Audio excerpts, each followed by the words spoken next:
Bonjour, je suis D4N Premier, de la comté de Trois-Trous-de-Verre. Moi et l'intelligence artificielle sommes sur une planète lointaine.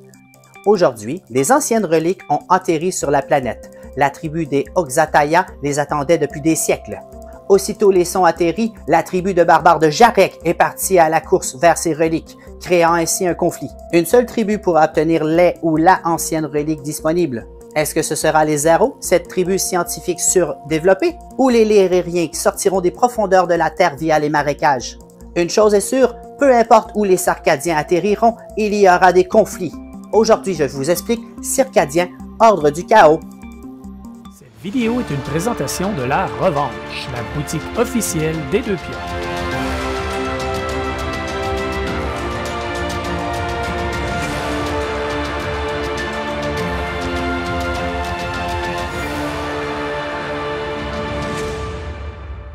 Salut la gang, c'est Danny de la chaîne Les Deux Pions.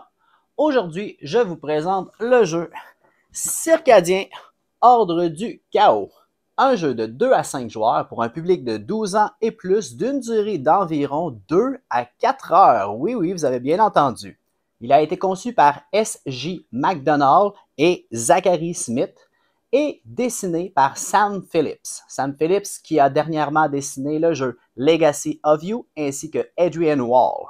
Le jeu est publié par Pixie Game et distribué par Elo. Circadien, ordre du chaos est un jeu de guerre dans un univers de science-fiction. Le but de la partie pour gagner est de conquérir les territoires qui ont des reliques. Au début de la partie, il va y avoir 6 reliques sur le plateau, mais plus la partie va avancer et le nombre de reliques va diminuer. Donc, ce sera plus facile pour un joueur de gagner la partie, mais les terrains vont devenir des sources de conflits assurément. Il va y avoir énormément de conflits. Et avant que Nicole vous explique les règles, je vais vous présenter les factions. Premièrement, on a IA, l'intelligence artificielle.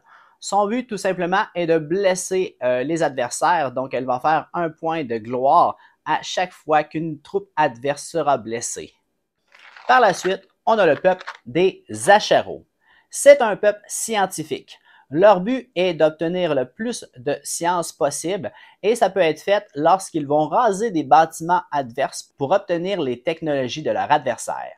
Nous avons aussi le peuple des Lyriens. Ce sont des hommes lézards qui ont des soldats qui peuvent se mettre dans des marécages. Il y a des montagnes, des falaises et des marécages dans le jeu. Et les Lyriens vont gagner des points de gloire en fonction de leur morale lorsque leurs troupes se trouvent dans certains endroits clés de la carte. Les Oxataya sont des peuples combattants, donc leur but pour gagner la partie à eux vont être simplement de gagner des batailles. Chaque bataille remportée vont leur donner un point de gloire, les emmenant ainsi vers une victoire. Les Jraïek sont aussi un peuple de combattants. Toutefois, la différence avec le peuple précédent, sauf que le but des Jraïek n'est pas de gagner des batailles, mais bien de gagner des batailles où se trouvent des leaders adverses. Donc les leaders sont mieux de se tenir loin de ce peuple. Et la dernière faction est évidemment les Circadiens. Les Circadiens sont particuliers, ils n'ont pas de base de départ, mais plutôt un avion qui va se promener entre les hexagones de terrain. Pour gagner la partie, les Circadiens doivent avoir amélioré un certain nombre d'attributs. Pour ce faire, lors de la fin d'un tour, ils doivent contrôler le plus d'hexagones possible. Donc, c'était la présentation de Circadien. Je vous laisse à Nicole qui va vous expliquer les règles et on vous revient avec notre avis. Donc, Circadien, l'ordre du chaos, ils joueront à 3. Le setup a été fait en conséquence. Donc, il n'y aura que les tuiles jaunes qui sont en jeu. Les tuiles bleues qui sont pour les parties à 4 joueurs ont été retirées. Et les tuiles rouges qui sont pour 5 joueurs. Nous allons avoir une faction chacun, évidemment. Faction qui est tout à fait asymétrique. C'est un jeu qui va se dérouler au maximum en 6 manches. Je dis bien maximum parce qu'il y a 2 façons de gagner la partie. La façon numéro 1 sera propre à chaque faction. On va les regarder tantôt. Donc, chaque peuple a son propre enjeu pour gagner. C'est quand même très bien balancé. Donc, si votre piste est plus longue, si vous êtes capable normalement de faire plus facilement ou plus aisément vos points de gloire. Donc, voilà. Une manche, c'est somme toute simple. On suit ces 9 étapes-là. Et si jamais, ici, dans le fond, contrôle des reliques, c'est la deuxième façon de gagner la partie, quelqu'un rencontre cette condition-là, ben ça met un terme automatique à la partie. Donc, la deuxième façon de gagner la partie, c'est contrôler les reliques. Lorsqu'on met les reliques en jeu, bon, elles sont dispersées là, au travers de la carte. Ici, à la fin d'un round, on contrôle tous les territoires où sont placées les reliques. On gagne. C'est aussi un indicateur de manche. Donc, à la fin de la manche 1, la relique 1 va disparaître d'une façon ou d'une autre. Ce qui fait en sorte qu'au deuxième manche, ben, il faut avoir juste 5 terrains à contrôler, ou 4 terrains à contrôler, ou 3 terrains, etc., etc., etc. Ce qui fait en sorte que normalement, au maximum à 6e manche, il devrait y avoir un gagnant. Maintenant, comment on joue? Chaque faction, dans le fond, aura des particularités. On va y aller sur ce qui est plus générique. Donc, la manche joue de fixer les prix à contrôler les reliques. Ce qui se passe entre les deux, c'est assez simple. La première étape la plus importante, ça sera de fixer les prix. Donc, on a tous des jetons comme ça carrés devant nous à l'effigie de notre peuple. Et ce qu'on fait, dans le fond, à tour de rôle à partir de la personne qui détient le pistolet, c'est moi. Pourquoi c'est moi? Parce que ici, à fixer les prix, les Circadiens sont le peuple qui est en jeu pour cette partie, qui est le plus à gauche. Donc, s'il n'y avait pas eu de Circadiens, bien, ça aurait été vraisemblablement les Verts qui auraient eu le pistolet. Tout simplement. C'est décidé comme ça. Donc, j'ai le pistolet. Je prends une de mes tuiles que je venais placer sur une des 5 actions. Donc, c'est moi qui va fixer le prix. Pourquoi je vais fixer le prix d'une action? Parce que moi, ça va rien me coûter le faire.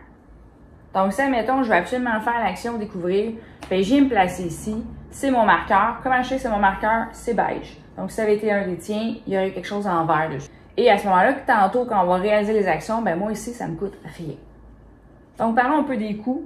Sur une petite plaquette comme ça, pour fixer les prix, il y a 2 choses qu'on peut voir. Quelque chose qui ressemble à notre couleur, donc un carreau de notre couleur, dans ce cas-ci à beige, ainsi que quelque chose en orange. Donc, quand c'est de notre couleur, les joueurs doivent nous payer ça à nous. Donc, si tu veux faire l'action découvrir, tu dois me payer 2 éclairs, plus tu dois payer 5 éclairs à la banque quand c'est orange chez la banque. Donc, les gros éclairs, ce sont des 5, les petits éclairs, ce sont des 1. Les éclairs, c'est le nom de la guerre, c'est la monnaie du jeu. Des espèces de gemmes, mais je te dirais que les éclairs, on s'en sert beaucoup, beaucoup. Il est également possible, on va avoir, dans le fond, un fixage de prix neutre. Donc, nous, on fera nos choix, puis ce qui va rester, on va mettre les 2 autres plaquettes dessus. Et là, nécessairement, ben, il y a un coût seulement orange. Le coût est payable, par exemple, à la vente. Une fois que ça, c'est fait, il va y avoir une chose à faire. La personne qui va choisir l'action déplacer, ça vient ici avec le pistolet. Donc, du moment que quelqu'un choisit cette action-là, on lui remet pas le pistolet à lui, on remet le pistolet au joueur à sa gauche. Ce qui fait en sorte que tu joues dernier et dans ce jeu, tu veux jouer dernier. Tu vas avoir la chance de voir ce que les autres vont faire pour mieux te positionner. Maintenant, si jamais c'est moi qui y vais, à ce moment-là, par défaut, on va faire tourner au joueur à gauche. Si jamais c'est un des prix neutres qui se ramasse là, un des jetons prix neutres qui se ramasse là, encore une fois, il va tourner clockwise tout simplement. Il va tourner dans le sens horaire. Donc, découvrir, ici, ce sont des points de recherche. Si on a placé ça ici, on se rappelle que comme c'est mon jeton prix à moi, ça me coûte rien. Fait que moi, je paie rien. Tout simplement, c'est gratuit. Donc, dans la case où je me positionne, il y a toujours une action principale, puis il y a toujours une action secondaire. On commence toujours par la principale, c'est obligatoire. On fait toujours ça de haut en bas. Donc, dans mon cas, je suis jaune, j'ai le droit à un point de recherche. C'est quoi un point de recherche? C'est assez facile. Je prends un de mes cubes ici sur les pistes recherche, puis je le tasse de 1 vers la droite. Si la case sur laquelle je le pousse, il y a quelque chose indiqué dedans, je le gagne automatique.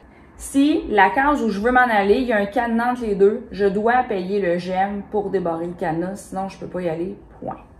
Donc, je pourrais avancer lui, comme j'aurais pu avancer n'importe quel autre. C'est pas grave. Disons que pour les fins de l'exemple, je vais avancer lui. J'avance ici, ça me donne le choix entre 2 gemmes ou entre 2 éclairs ou un gemme. Maintenant, je suis rendu ici. J'ai le droit de faire l'action secondaire là où se trouve mon cube. Mon cube est rendu là, l'action secondaire se fait ici. Là, malheureusement, j'ai pas suffisamment de gemmes, mais j'aurais pu payer 2 gemmes pour refaire une action recherche. Donc, j'aurais pas avancé n'importe quel cube. J'aurais pu réavancer celui-là aussi, pas de problème. Ça, c'est l'action découvrir. Voilà pour ça. Deuxième action, c'est construire. Qu'est-ce qu'on peut construire? Il y a 2 choses qu'on peut construire. Ben, 2 choses. 2 types de choses qu'on peut construire. Soit des fondations qui sont ici en haut de notre plateau à gauche, soit les buildings qui sont ici en ligne là, sur le petit plateau. Pour construire, ça me prend des points de construction. C'est aussi simple que ça. Si j'ai un point de construction, ça me permet de construire soit une fondation, soit un bâtiment. Fondation, je prends celle que je veux, sous réserve de payer le coût en gemmes pour les 2 qui ont un cadenas. Les bâtiments, je peux les bâtir le type que je veux, mais je dois toujours bâtir celui qui est le plus à gauche en premier, donc soit lui, soit lui, soit lui. Les 3 types de bâtiments, on a ici les fonderies, donc les premiers complètement à gauche. Ils servent dans la récolte, ici qu'on va voir plus loin. Donc on voit le symbole, ça va nous permettre de récolter là où on a des fonderies. C'est principalement à ça que ça sert. Ensuite, on a les avant-postes. Les avant-postes, on les construit sur le territoire pour avoir 2 options. Donc, au niveau des déplacements, des cases qui ne le sont pas, ça va les rendre adjacentes. Okay. Et aussi, ça va donner des points vraisemblablement en combat. Et finalement, les forteresses, habituellement, elles sont différentes pour chacune des factions, en fait, leur pouvoir, là. Et là encore, vous pourriez avoir des coûts en gemmes à payer. Dans mon cas, chacune de mes forteresses me coûte un gemme, ce qui n'est pas nécessairement votre cas à vous. Voilà pour ça. Fait que ça, c'est l'action construire. Quand je construis, je dois construire sur un territoire que je contrôle. Je contrôle un territoire comment? Ben, en ayant des pièces dessus. Quand je dis pièces, on va parler de pièces de bois. Donc, soit j'ai des pions, donc des soldats, appelez-les comme vous voulez, soit j'ai des buildings. Les fondations, une fois qu'elles sont rendues sur le territoire, ici sur le plateau carte, elles sont indépendantes. Elles appartiennent à personne. La base n'est pas d'un territoire, mais la base vous appartient, elle ne peut pas être détruite, vous ne bâtirez rien là-dessus. Maintenant, pour bâtir un des 3 types de bâtiments ici, il faut qu'il y ait une fondation pour le placer dessus. C'est un peu logique. Donc, tantôt, il y aura des fondations en jeu. On va le voir avec la fin de la mise en place. Mais c'est aussi pour ça qu'on peut placer des fondations sur les territoires, parce qu'il n'y a pas de fondation, il n'y a pas de bâtiment. C'est aussi simple que ça. Donc, fondation, admettons que j'ai une fondation ici. Je décide à mon tour d'utiliser mon point de construction pour bâtir, exemple, une fonderie. Je le place dessus. Quand je recouvre une fondation, je fais le bonus que là. Dans ce cas-ci, c'est un point de recherche. Fait que là, n'importe lequel, je l'avance de 1. Donc, soit vous construisez des fondations, soit vous construisez des bâtiments. 3 fondations maximum par territoire, donc par hexagone. Il ne peut pas avoir 2 fois le même type de bâtiment sur un hexagone. Sous réserve d'une des factions, mais qui n'est pas en jeu cette partie. Donc, voilà pour construction. Maintenant, récolte. Donc, la récolte, c'est pour aller chercher des ressources. Essentiellement, on veut aller chercher des éclairs, que tout se paye en éclairs, donc ça coûte cher d'éclairs. J'ai utilisé assez le mot éclair. Mais admettons que c'est ma base, automatiquement, j'ai le droit de produire dessus. Ici, j'ai un seul cog. Donc, par définition, je devrais choisir l'endroit où je vais aller produire. Évidemment, plus ça va, plus il y a de symboles d'engrenage, donc plus je pourrais faire produire de territoires ou de régions que je possède. Oui. Un territoire que je contrôle, incluant ma base. Voyons-le comme ça. Maintenant, qu'est-ce que ça peut produire? Ben, je peux aller chercher encore plus d'éclairs, je peux aller chercher des gemmes, je peux aller chercher des cartes tactiques. On va en reparler plus tard des cartes tactiques, mais c'est essentiellement ce qu'on va produire ou des points de recherche, là, plus tard on verra. Voilà pour ça. Action secondaire, ben, je dépense certains de mes merveilleux éclairs pour obtenir des gemmes. Le symbole ici, c'est que ça te permet de changer la valeur de l'engrenage que sur la région. Donc, je possède cette région-là, je me ramasse ici, je viens choisir un de cette gang-là. Moi, je disais, hey, je vais absolument faire de la recherche, c'est cool. Donc, je viens upgrader ça comme ça. Et maintenant, c'est ce que ça produit. Si je me rends au bout de la piste, on n'oublie pas que je paie mon gemme parce qu'il y a un cadenas, je le vais de bord. Là, je montre lui parce que je le contrôle lui dans l'exemple. Recruter. On va se faire la guerre. On veut contrôler des régions. Ça va être super important dans le jeu. Donc, il faut recruter du monde. Le recrutement, je vais vous amener ici à votre petit plateau. Et là, il est asymétrique pour tout le monde. Danny a comme 12 soldats à l'infirmerie. Il y en a 3 qui sont prêts au combat. Toi, t'en as à peu près 8 dans l'infirmerie. T'en as 6 pratiquement prêts au combat. Puis moi, ils sont bien gros pour une raison quelconque parce que c'est des super troopers. Donc, moi, j'ai comme un étage de plus. Ils sont blessés, ils pensent, ils sont vrais. Okay? Mais c'est des super troopers. On peut pas tout avoir dans la vie. Donc, quand vous utilisez des points de recrutement, je peux faire ceci. Ça vient de me coûter un point de recrutement. Ça vient de me coûter un point de recrutement. Pour vous, quand ils sont prêts, quand ils sont dans cette section-là, les amener à votre base, c'est un point de recrutement. Par contre, il y a un fast track. Tu as bien des éclairs, tu veux vraiment déployer beaucoup, ben, au lieu de faire et ça, ben, tu payes, ici, ça te le montre. Paye un point de recrutement, paye un certain nombre d'éclairs, on n'a pas nécessairement le même nombre d'éclairs à payer. Puis là, il passe de l'infirmerie à directement sur le terrain, prêt à se battre. Je viens de donner une potion magique. Voyons ça comme ça. Fait que c'est un ou l'autre. Ou il prend le chemin tranquille du dimanche après-midi, ou il prend l'autoroute puis il sort direct, mais ça te coûte de l'énergie. Et ça, c'est par bonhomme. C'est pas une fois. Donc, ça, c'est le recrutement. L'action secondaire qui est possible de faire, donc j'échange les éclairs pour recruter un leader. Donc, quand on veut déployer un leader, ben c'est assez simple. Je paye mes éclairs qui sont ici, selon la case où je me situe. Je choisis mes leaders. Il est possible qu'il y ait un coût supplémentaire en gemmes à payer. Il faut vraiment les regarder. Donc, toi, tu en as 2 qui sont payables en gemmes, tu en as un qui est gratuit. Et à ce moment-là, tu prends le standee et tu l'envoies sur ta base. Ça, c'est le recrutement. La dernière action qu'on va faire avant de réaliser les 3 dernières phases de la manche, c'est l'action déplacée. Là aussi, je vais vous faire remarquer que soit je décide de jouer premier et je gagne une carte tactique, soit je décide de jouer dernier. Ça, c'est le nombre de déplacements. Qu'est-ce qu'un déplacement? Ça, c'est un déplacement. Donc, c'est d'un X à un autre X, peu importe combien il y en a dessus. S'il y avait un leader, ben, il aurait pas embarqué avec, là. Ça aurait fonctionné aussi. En fond, c'est juste, tu prends d'un X, tu vas vers un autre X, que t'en drops, que t'en dédrops, peu importe, t'en embarques en chemin, c'est correct. C'est chaque déplacement vers un autre X, ça fonctionne pas. L'action secondaire, c'est upgrader nos leaders. Toutes les cartes que tu vois devant toi, elles ont toutes 2 faces. Par exemple, elle, qui avait sable, a un coût d'achat. Donc, quand je la recrute, je suis obligée de payer un gemme. Pour l'upgrader, je viens ici. Donc, si je suis ici puis je décide de payer mes 5 éclairs, j'ai pas de gemme à payer et sable est upgradé. Puis là, elle change un peu son pouvoir, puis elle change un petit peu ses stats de combat, on va y arriver plus tard. Habituellement, quand ils sont gratuits, donc il n'y a pas de gemme à payer au recrutement, c'est que tu en as un payé pour l'amélioration. Ça ressemble à ça. Fait que ça, c'est des actions qu'on va faire, c'est une back-à-back-à-back, là. Et ici, c'est pas nécessairement dans l'ordre d'auto, je vais juste le rappeler, c'est moi qui ai payé l'action, c'est moi qui joue en premier, et c'est gratuit pour moi. Si jamais on se fait une action nerd, c'est celui qui a le fusil qui va décoller.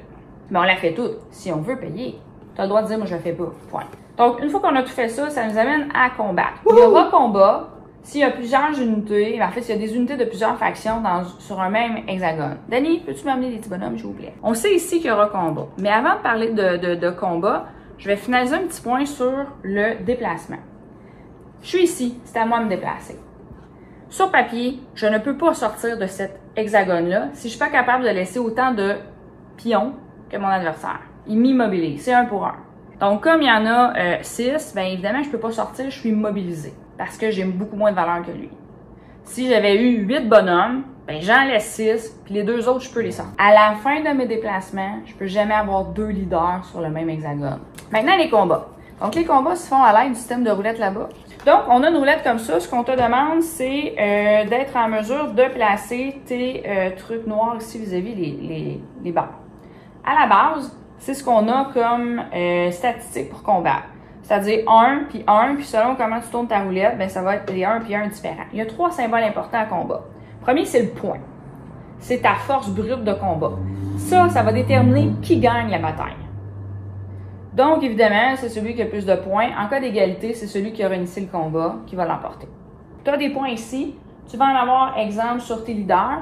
Chaque unité en jeu te vaut un combat. Donc, dans ce cas-ci, Danny a 1, 2, 3, 4, 5, 6, plus, mettons, ce qu'il choisit. Puis moi, sur papier, j'ai 1, 2, 3 pour l'instant. Puis, en plus, il y a la valeur de son leader, par exemple.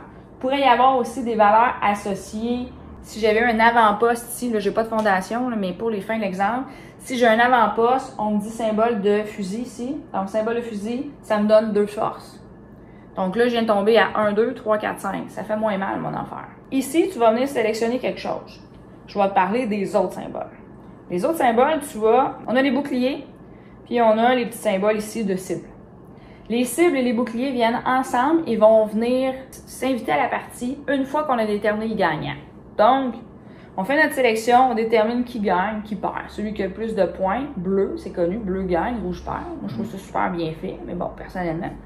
Ensuite, la deuxième étape, c'est de regarder les attaques, moins les boucliers. Et là, tout le monde le fait. C'est pas parce que tu gagnes un combat que tu subiras pas de perte. Donc, j'ai X d'attaques. Mettons, j'ai 3 d'attaques. Danny a 0 bouclier, par exemple. Dans toute son histoire, il n'y a pas de bouclier. Mettons.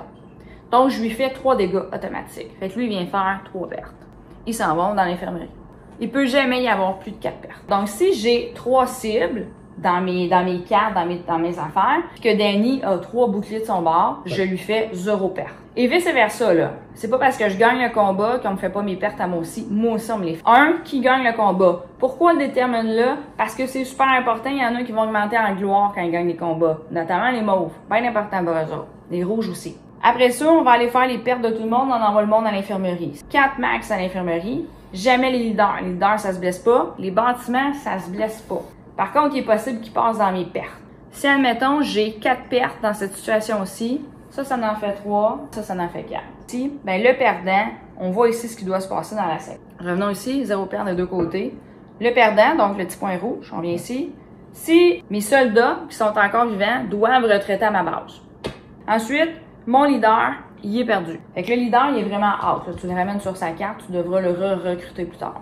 Si j'avais des buildings, ben oui, ils sont détruits parce que je peux pas avoir le contrôle du territoire. J'ai perdu le combat. Quand je dois retirer un building en jeu, que je le ramène, je gagne le pouvoir que je cache. C'est comme une compensation pour que tu pleures pas trop longtemps. Ce qu'on a ici, parce que pour sélectionner ça, exemple, pour dire hey, moi je vais absolument avoir plus de cibles, nanana, je me défends bien, faut que tu sois capable d'appliquer ce qu'il y a entre les deux. Sinon, tu peux pas le faire.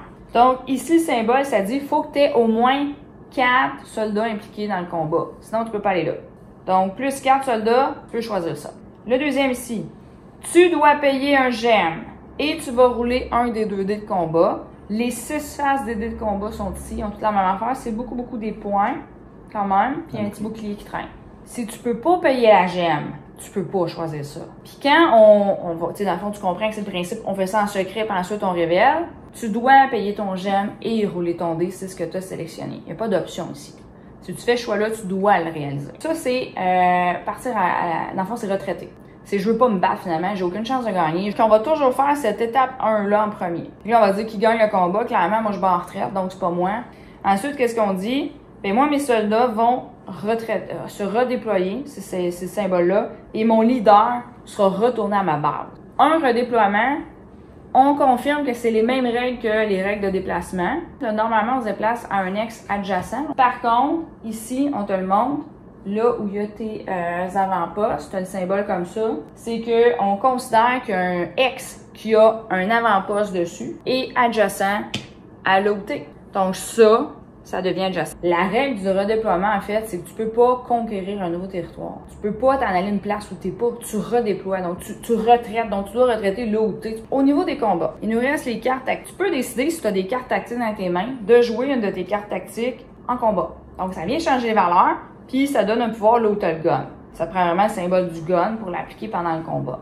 Toutes les cartes tactiques ont un autre symbole, qui est normalement associé à une autre phase. Fait que j'aurais pu, au lieu de jouer cette carte tactique-là en combat, l'utiliser, mettons, pour la phase recrutée, parce que ça me donnait un bonus. Mais perdu, mais joué. 5 cartes tactiques en main, sauf si tu sors cette fondation-là, te permet d'en avoir 6, et c'est en tout temps. Maintenant, au niveau des combats, qui décide qui combat, quand combat? On va le dire comme ça. Donc, on repart de la personne qui a le pistolet. Je choisis un hexagone où il va y avoir un combat. Évidemment, sur cet hexagone-là, je dois être présente, je dois être impliquée dans le combat. Je peux pas aller vous dire, hey les gars, battez-vous en premier. Non. Donc, je sélectionne un hexagone où je suis. Donc, dans ce cas-ci, j'aurais pu choisir l'un comme l'autre. Et là, je décide contre qui je me bats. Donc, j'aurais pu faire exprès puis dire, moi, je me bats contre Danny pour que toi, je sais que tu as l'initiative après puis que tu as une chance de battre Dan. Dernière chose, si, admettons, on a à se battre ici, je décide de retraiter contre Dan. Donc, j'ai perdu, inévitablement. Je redéploie, j'ai le droit de redéployer là dans une case adjacente où je suis déjà. Adjacent, on se rappelle que s'il n'y en avait pas, c'est adjacent pour les fins du jeu. J'ai le droit de redéployer ici. Puis là, je viens changer la donne pour le prochain combat. Parce que j'avais déjà du monde là. Fait que c'est tout pour les combats et on passe à gagner des revenus. Comment on gagne les revenus? Vous allez gagner des revenus en fonction du nombre de territoires que vous contrôlez. Donc, que j'ai mon leader tout seul, ça fonctionne. Que j'ai un bâtiment tout seul, ça fonctionne. Que j'ai un paquet de monde, ça fonctionne. Donc, 0,2, je gagne ça. 3,5, je gagne ça. Je peux pas aller gagner ça. C'est ça que j'ai le droit. Donc, entre 0 et 2 territoires, je gagne 3 éclairs et une carte tactique. Entre 3 et 5 territoires, je gagne un redéploiement. Donc, je prends les troupes et je les envoie sur un autre territoire que je possède. Entre 6 et 7, là, je peux upgrader un attribut. On va y arriver. Ou gagner une gemme. Et 8 territoires ou plus, j'améliore un attribut ou je gagne une gemme et je peux le faire 2 fois. Dernière étape, on regarde. Est-ce que quelqu'un contrôle toutes les reliques qui sont encore en jeu? La réponse est oui, il gagne la game. La réponse est non, on a une deuxième question à se poser. Mettons qu'on est au tour 1 et mettons que la relique 1 est là. Si personne ne gagne la partie, est-ce que quelqu'un contrôle la relique 1? Oui. Donc, je récupère la relique et je viens la placer ici sur mon plateau et ça me donne ce bonus-là instantanément. Voilà l'intérêt d'avoir une relique. Si jamais personne ne l'avait contrôlée, ben on la retire tout simplement du jeu. Puis on décolle. Fait qu'on fait ça 6 fois jusqu'à temps que soit vous gagnez à cause de votre condition de victoire particulière, soit parce que quelqu'un contrôle toutes les reliques à la fin du tour. C'est bien important. Puis, advienne que pourra. Rebonjour tout le monde! Donc, c'était les règles de Circadien Ordre du Chaos. Maintenant, notre avis au sujet du jeu. Premièrement, commençons par les règles. Un format très grand qui est vraiment utile. La police d'écriture dans le livre est super belle. C'est environ 20 pages et il y a un glossaire à la fin avec des mots-clés ainsi qu'une page au complet avec les iconographies du jeu qui peuvent être très pratiques. Les règles sont très bien écrites, l'ordre se suit, c'est quand même fluide pour un jeu qu'on va se le dire qui n'est pas léger. Et mon second point, en fin de compte, va être de nous emmener vers la durée du jeu. Bref, qu'on soit 3 ou 4 joueurs, parce que c'est un jeu de 2 à 5 joueurs, qu'on soit 3, 4 ou 5, je ne l'ai pas essayé à 5, on a joué quelques parties à 3 et 4. Même si on joue très vite, ça va être dur de s'en tirer en bas d'1h30, voire 2 heures, incluant les explications. Sauf que, en fin de compte, c'est une expérience. Si vous avez déjà joué à Twilight Imperium, la 4e édition ou peu importe la 3e, c'est un jeu qui dure une journée au complet. On commence à 8 heures puis on finira à un moment donné durant la journée. Ça peut être à 5 heures au souper, 6, 7, 8, 9, 10 heures. Sauf que Twilight, en fin de compte, il y a 2 phases. Il y a la phase vraiment du jeu de guerre et il y a une phase de négociation qu'on n'a pas dans Ordre du Chaos. Dans Ordre du Chaos, c'est vraiment un jeu de guerre pur et dur avec énormément de conflits. Un peu à la Small World, la map est trop petite et on va envoyer des troupes puis à chacun des 6 rounds, il va y avoir des batailles, La particularité, c'est que lorsqu'on perd une bataille et qu'on perd des bâtiments puis qu'ils reviennent sur notre plateau, ça peut être triste de perdre une bataille, évidemment, mais on va regagner en compensation un objet qui est caché en dessous du bâtiment qui va recouvrir le plateau. Donc ça nous permet un peu de pallier la défaite qu'on vient d'avoir en nous donnant un petit bonus, mais quand même, il va falloir refaire le bâtiment ou on peut changer notre stratégie. Donc, le jeu est très agressif. Comme que je disais, il va y avoir beaucoup de batailles, mais les batailles, en fin de compte, ne sont pas contre une personne. Ça va toujours être le roi de la montagne à aller chercher la relique du tour en cours. Si on est au premier tour, la relique du premier tour, il va y avoir au moins 2 ou 3 ou 4 personnes qui vont se battre à la fin de la manche sur cette relique-là. La durée, donc c'est ça. Si tous les joueurs s'attendent à un wargame, c'est important de le mentionner que c'est plus de 2 heures. C'est entre 2 à 3 heures, même pour une table qui va aller vite. La complexité du jeu, c'est pas si pire que ça. On peut comparer à Root, en fin de compte. Une fois qu'on sait comment jouer, il reste juste à ce que chacun des joueurs connaisse sa faction. J'ai bien dit sa faction. C'est quand même important de l'expliquer aux autres. Il y en a 2 qui sont très agressifs, la mauve et la rouge, qui vont vraiment vouloir gagner des batailles d'une certaine manière différente. La rouge, ça va être en tuant des leaders. On recommande simplement en début de partie de dire, d'expliquer sa condition de victoire en fin de compte. Déjà, exemple, le bleu qui veut avoir un nombre de symboles de science pour atteindre la victoire de sa partie, mais on n'a pas besoin d'expliquer qu'est-ce que chacun de nos leaders fait tant et aussi longtemps qu'on n'a pas recruté le leader et qu'on l'a mis sur le plateau, parce que ça se peut très bien qu'on n'ait pas les 3 leaders pendant toute la partie sur le plateau ou qu'on n'ait pas upgradé ses habiletés aussi, là. Donc, mais ça permet d'avoir une belle versatilité. Chaque partie peut être différente, même si on a 2 fois le même peuple. Le matériel est vraiment bien. Il y a peut-être juste une petite critique que je pourrais faire. On a 2 jetons, en fin de compte, des éclairs qui sont une espèce de système de monnaie du jeu et des gemmes. Mais les éclairs, il y en a des gros, il y en a des petits. Les gros valent 5 petits éclairs en fin de compte, mais ils sont de la même couleur que les petits. C'est un peu plate ça, parce qu'en fin de compte, des fois tu prends le bol et tu as les gros avec les petits, tu sais pas si tu viens de piger un petit ou un gros. Ça aurait été le fun de juste avoir une petite nuance sur la couleur. Si vous prenez le jeu et que vous l'adorez, peut-être changer quelque chose sur la plus grosse valeur de 5, ça peut aider. Mais sinon, les boîtes qu'on peut ranger dans la boîte est tout petite, c'est assez impressionnant. Et les boîtes avec tout le matériel rentrent dedans. Les roues de combat sont vraiment bien faites. Toute la résolution du combat est écrite en iconographie dessus. Les reliques sont très grosses, on va se le dire, mais c'est très apprécié. Puis les dés aussi, ça aurait pu être un tout petit dé, mais le gros dé est vraiment apprécié. Côté de la chance, ben c'est sûr qu'il y a un dé qu'on peut des fois utiliser dans les combats Plus souvent qu'autrement, si on a des gemmes, on va utiliser lors de son combat le dé pour augmenter de 1, 2, 3 ou 4 points en fin de compte lors du combat. Mais au début de la partie, on n'a pas beaucoup d'unités et il n'y a pas de limite au nombre d'unités sur un hexagone. Donc, plus la partie va avancer, plus quelqu'un peut décider de faire une tortue et vraiment d'accumuler toutes ses troupes puis d'avancer. On appelle ça Big Ball of Death dans le jargon. Et d'arriver avec toutes ses troupes. Fait que là, on peut arriver vraiment au début du combat avec une valeur de combat de 15 à 20. Et là, on va lancer le dé pour un des deux qui va avoir plus 2 points ou plus 3 points. Mais souvent, les combats sont quand même très serrés.